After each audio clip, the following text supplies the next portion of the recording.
If you park in a disability space in Australia, or if someone in your family relies on one, you need to stop scrolling right now, because the rules around disability parking permits could catch you off guard without you even realizing it. Every year, thousands of Australians are fined. Some of them permit holders themselves, simply because they didn't know the fine print of how these permits actually work. Wrong display, wrong parking bay, permit not removed properly, using someone else's permit when they're not in the car. These are the exact mistakes that lead to fines running into hundreds of dollars. And here's the part that catches people off guard the most. The rules are not the same in every state. What's allowed in Queensland might get you fined in New South Wales. What's fine in Victoria might not fly in South Australia. So if you think a disability parking permit is a simple, one-size-fits-all pass to park anywhere for as long as you like, you are in for a rude shock. Stick with us for the next few minutes, because we are going to break down exactly what you need to know and how to make sure you or your loved ones never end up with an unexpected fine. Welcome back to Aussie Benefit, the channel where we cut through the confusion and bring you clear, practical information about the benefits, permits, and support systems that affect your everyday life here in Australia. If this is your first time with us, hit that subscribe button right now, because we post videos just like this one covering Centrelink payments, NDIS updates, concession cards, and other lesser-known rules that could be costing you money. And if you find this video helpful, hit the like button and share it with anyone you know who has a disability parking permit or cares for someone who does, because this information could genuinely save them from a fine. Today we are talking about the Australian Disability Parking Scheme, often shortened to ADPS, the national framework designed to make things simpler for people with disability who need accessible parking. On paper, it sounds straightforward: a nationally recognized permit, consistent eligibility standards, minimum parking concessions no matter where you are. But the reality on the ground is more complicated, and that's exactly where drivers, both permit holders and everyday motorists, tend to slip up. The first thing every permit holder and driver needs to understand is that the Australian Disability Parking Permit is issued to a person, not a vehicle.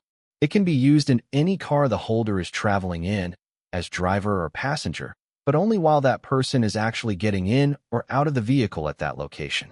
If the permit holder is not in the car, using the permit is not allowed. And this is one of the most common ways people get caught out, especially family members who borrow a relative's car and forget to check whether the permit holder is actually with them. Another detail that trips people up is that the permit must be removed from display before the vehicle is driven, both for safety reasons, since it can obstruct the driver's view, and because leaving it displayed while the holder isn't present can be treated as misuse. Then there's the issue of where you can actually park. A lot of people assume the permit gives blanket access to any accessible space, but permits do not automatically allow parking in loading zones, spots reserved for medical practitioners, or bus zones, even if those spaces look similar to a standard disability bay.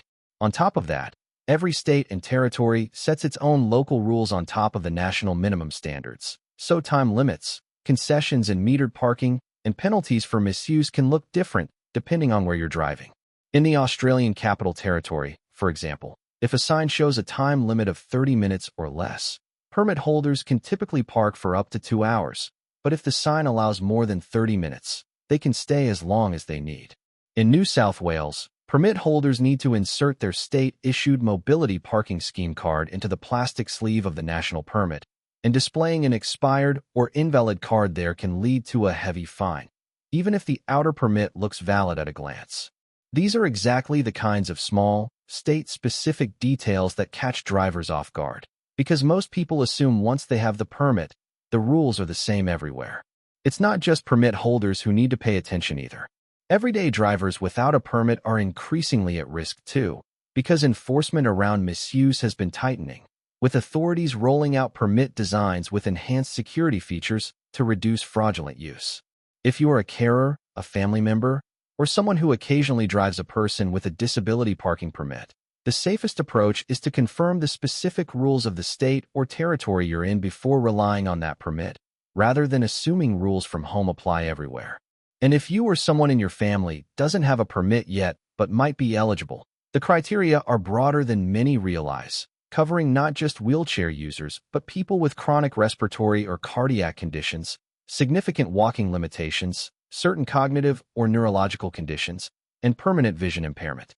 The permit is issued free of charge in most cases, and while it does require a medical practitioner's input, the process is more accessible than people expect. Permits also come in different categories depending on whether the condition is permanent or temporary.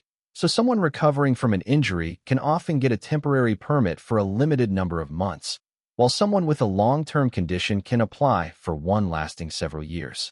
Organizations that transport people with disability can apply for their own permits too, something many families don't realize until they need it. On the enforcement side, councils have been getting more proactive about checking permits in person rather than a quick glance, so expired permits or permits displayed incorrectly are far more likely to be picked up than before. For families managing a permit on behalf of an elderly parent or child, it's worth setting a reminder a month or two before expiry, so there's no gap where the permit lapses without anyone noticing until a fine turns up in the mail. So here's the bottom line. Disability parking permits in Australia are genuinely helpful, but they come with fine print that varies from state to state, and that's exactly where good, honest people end up with fines they never saw coming. Whether you're a permit holder, a carer, or just someone who wants to avoid misusing a space that isn't meant for them, take a few minutes this week to check the specific rules in your state or territory. If this video helped clear things up for you, that's exactly why we make content like this here on Aussie Benefit. Please hit that like button. It genuinely helps this video reach more people who need to see it. And if you haven't already, subscribe to the channel so you don't miss our future videos on Centrelink updates, NDIS changes, concession card rules, and other benefits affecting everyday Australians. Please share this video with a friend or family member who has a disability parking permit or looks after someone who does, because passing this along could genuinely save them from an unnecessary fine. Drop a comment below and let us know which state or territory you're in. We'd love to cover more state-specific breakdowns based on what you want to know. Thanks so much for watching. Take care of yourselves and each other, and we'll see you in the next one right here on Aussie Benefit.